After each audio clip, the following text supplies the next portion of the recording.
오늘 원국에서 관성과 충돌하는 경우에 어떤 일이 발생하는지에 대해서 이야기해보는 시간을 가져보겠습니다. 그래서 원국에 관성이 있으신 분들, 관성이 있는데 그것과 이제 충돌을 하는 경우, 일간 아니면 일지와 충돌을 하는 경우 그 작용이 클 수가 있겠습니다.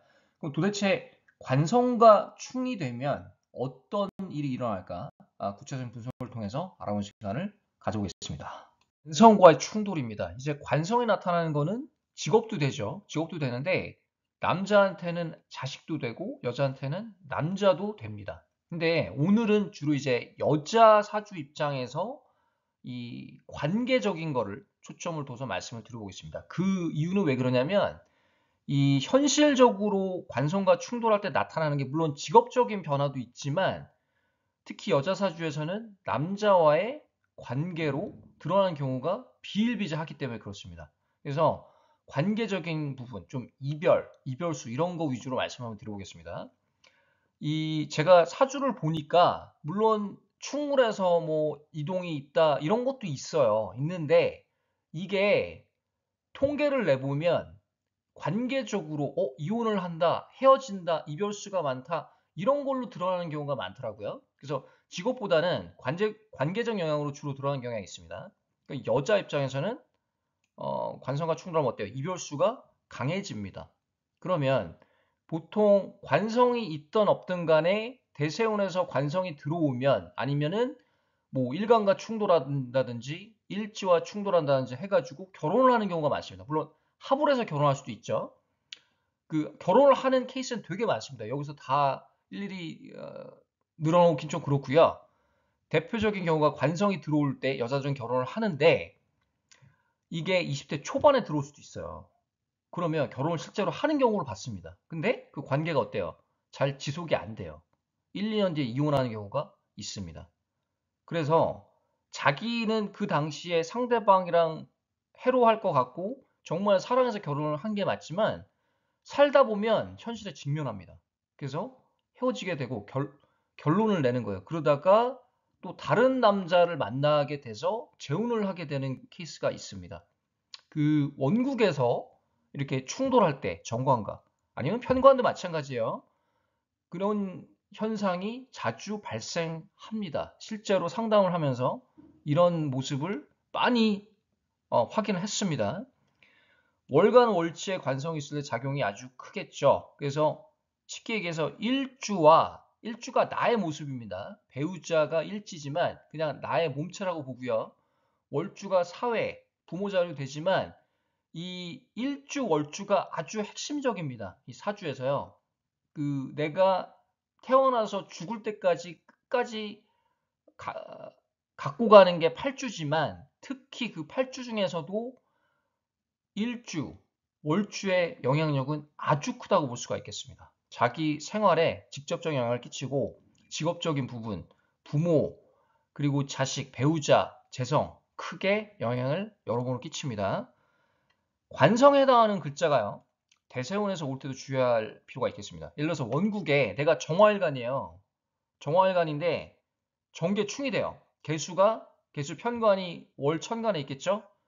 그런데 개수가 또 들어왔어요. 이랬을 때 작용이 배가가 됩니다.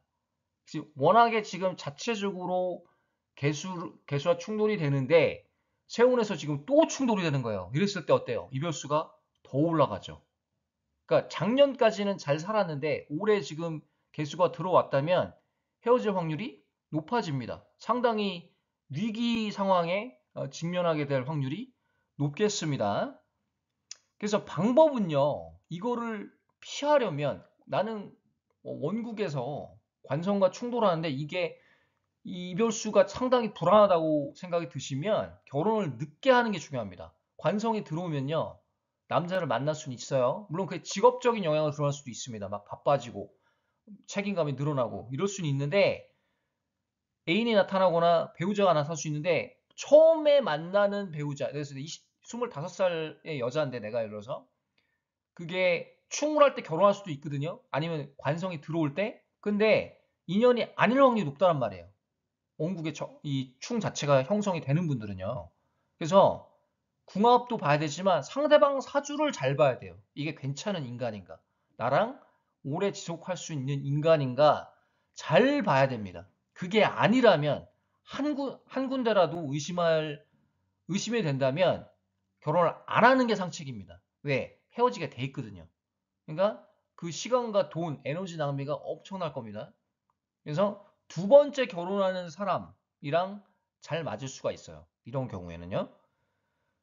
그 관성과 충돌하는 경우 말고 이 이별이 많은 케이스가 있습니다. 이런 사람들 조심해야 되는데 특히 여자 사주에서 상관이 많을 때, 뭐 식상이라고 하지만 그냥 상관이 좀 더 그 강도가 세다고 볼 수 있어요. 식신보다. 상관이 막 네다섯 개, 여섯 개 되는데 관성이 딱 하나 있어요. 그럼 관성 있으면 결혼을 할 수는 있어요. 이런 경우에. 할 수는 있는데 이별이 잦아요. 이별이 잦아. 이 상관이 많으면요. 남의 피드백을 잘 어, 그러니까 내가 좋은 피드백을 주기가 좀 그렇습니다. 그리고 상대방이 어떤 피드백을 나한테 주면 그걸 잘 소화를 못 시켜요. 거기에 불만을 가질 수도 있고. 그래서 이런 갈등이 조장되는 상황이 많습니다. 상관이 많으면. 그래서 특히 남자와 일반적인 상황에서도 그럴 수 있지만 꼭 남자 관계가 아니더라도 남자의 관계가 불안한 거예요. 왜? 식상은 관을 쳐버리죠. 극을해버립니다. 그런 경우도 그런 이유 때문에 그런 것도 크고 상관은 내 에너지를 빼버립니다. 그래서 그리고 상대방의 에너지를 고갈시킬 수도 있어요. 내 생각이 그 남들이 나한테 어떤 피드백을 주면 그거에 대해서 쉽게 받아들이질 못하고 거기에 반응을 하거든요. 강하게. 격하게 반응을 하는 경향이 있기 때문에 그런 이유들로 남자 관계가 좀 안 좋아질 수도 있겠습니다. 남자 입장에서는 왜 이렇게 반응이 빠르지? 아니면 예민하지? 이렇게 생각이 드니까 관계 지속이 조금 어렵다고 판단을 내릴 수도 있는 거예요. 그래서 상관이 많으면서 정관 혹은 편관이 있는 경우에도 이별수가 많아집니다. 그 다음 슬라이드는요. 이제 이별수가 조금 올라가는 실제 케이스 사례들을 바탕으로 분석을 해보는 시간을 가져보겠습니다. 네, 이별수가 강한 두 가지 예를 한번 가져와봤습니다. 이 두 가지 예 말고도 다양한 케이스들이 존재할 수 있겠습니다. 여러분들도 한번 분석을 해보면서 왜 이별수가 강한 예들인지 분석을 해보시기를 바라겠습니다. 일단 첫 번째부터 보죠. 정축, 계묘, 신유로 된 삼주입니다. 일단은 특징을 보면은 정계충이 일어납니다. 여자 사주라고 봤을 때 이 관성, 편관이랑 충돌이 이렇게 일어나기 때문에 이별수가 강하다고 보여져요. 그래서 첫 번째 20대 초반에 뭐 관성이 들어온다 하면은 정말 결혼을 할 수도 있습니다. 생각지도 못하게. 그런데 인연이 아닐 수가 있어요. 운에서 관성이 들어올 때 결혼을 하지만 인연이 아닐 수 있고 두 번째 남자와 인연일 확률이 높겠습니다. 그리고 정축일주가 좀 이별이 많은 일주 중에 하나입니다. 이게 뭐 배우자 자리에 식신이 있어서 꼭 그렇다기보다는 이게 비인쌀도 있고요. 이 정축일주는 엄마 쪽에 조금 문제가 있는 경우가 많아요. 엄마 쪽, 꼭 엄마가 문제가 있을 수도 있지만은 엄마 외가 쪽에 문제를 일으키는 사람이 있다거나 거기 조금 인생이 파란만장하는 그런 사람이 있을 확률이 높습니다. 엄마의 그러니까 남동생이 문제를 일으킨다던가 아니면 엄마의 사촌이 조금 문제를 일으키는 사람이라던가 약간 이런 것들 아니면은 엄마 쪽에 의해서 사유로 그 부모가 헤어지는 경우도 있습니다. 그래서 이 정축일주가 그런 인자를 조금 타고났어요. 근데 이 삼주만 봤을 때는 능력적인 거는 괜찮은데 이 여자 사주라고 봤을 때는 이 두 번 결혼할 수 있는 그런 팔자고요. 남자의 경우에 어때요? 지금 정축일주한테는 신금, 유금이 공망에 해당이 됩니다. 공망에 해당이 되기 때문에 돈을 어때요? 악착같이 모으는 습성이 있어요. 그리고 정축일주가 돈 자체는 잘 모읍니다. 근데 잘 안 써요. 여기 신금, 유금이 있어서 더 그렇습니다. 공망이 있기 때문에 돈을 쓰는 걸 상당히 싫어합니다. 특히 남자일 경우에 더 그래요. 여자보다. 그래서 돈 자체는 잘 모으지만 쓰지 않기 때문에 결혼을 하면 상대방과 크게 갈등이 있을 수 있겠습니다. 이 뭐 차도 가격이 2, 3천이면 사는데 그거 쓰는 거를 어려워해가지고 돈을 안 쓰고 그냥 중고차를 물려받는다던가 예를 들면 이런 경우에요. 그리고 뭐 돈 10만 원 쓰는 거 아까워하고 이럴 수도 있어요. 근데 그런 게 짜증이 나죠. 배우자 입장에서는요. 꼭 필요할 땐 써야 되는데 자꾸 이렇게 아끼니까 아껴야 될 때 아껴야 되지만 이게 유도리가 있어야 되잖아요. 그런 게 좀 부족하기 때문에 거기서 크게 갈등이 생겨서 이별할 수도 있습니다. 다른 이유로 이별을 하는 거죠. 이런 때는. 남자의 경우 배우자 돈 문제로 갈등할 수 있고 본인이 좀 짠돌일 확률이 높아요. 돈을 좀 써야 됩니다. 그렇게 학습을 하는 것도 필요해요. 물론 이제 사주대로 살게 되지만 내가 정말 이런 소리를 몇 번 들었다면 돈을 안 쓴다는 소리, 돈을 좀 써서 이렇게 사회에 환원을 한다든지 아니면은 이 배우자 관계를 조금 증진시킬 필요가 있겠습니다. 융통성이 필요하죠. 두 번째 경우 어때요? 신미, 편인이죠. 지금 신미, 을축, 임신인데 특징을 보면 을신충되죠. 을신충되고 여기 또 충미충도 됩니다. 천간지지 충이 일어나요. 지금 월주랑 일주랑 일단은 이별수가 강해요. 그리고 신미일주 자체적으로 편인일지이기 때문에 이별수가 좀 강한 그런 일주로 알려져 있습니다. 물론 이제 글자마다 차이가 있지만 거기다가 또 월지랑 충이 일어나기 때문에 편인끼리 충돌이기 때문에 이 배우자의 관계가 썩 좋다고 보여지지는 않습니다.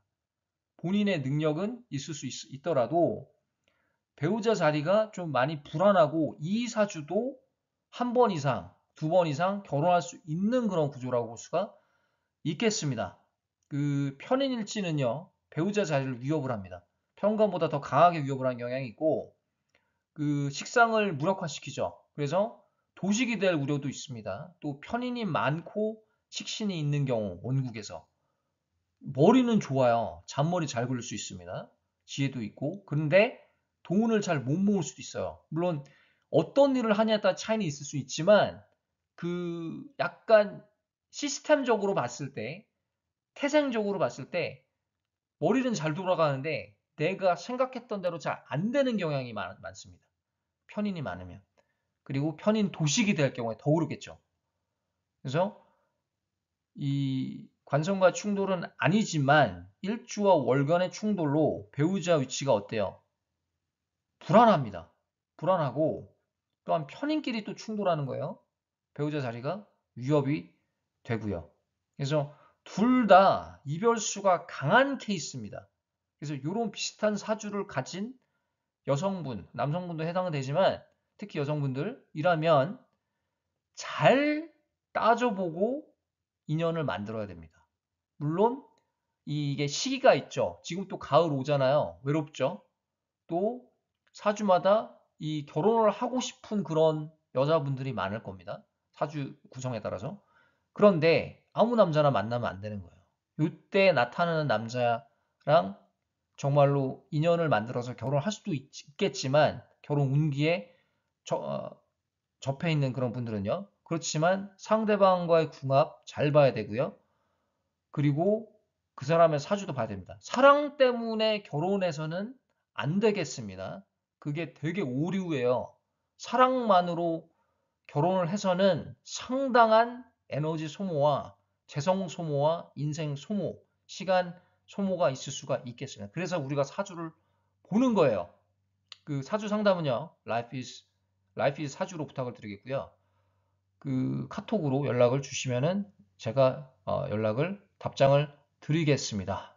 풍수, 영적인 부분, 또 명리학 여러 가지를 종합을 해서 상담이 이루어집니다. 그래서 보통 명리학 위주로 하는 그런 상담과는 조금 차이가 있겠습니다. 의아하실 수 있는데 그래서 조금 제 방식대로 상담을 드리고 문의가 필요하신 분들은요 상담을 카톡 라이프 사주로 부탁을 드리겠습니다. 감사합니다.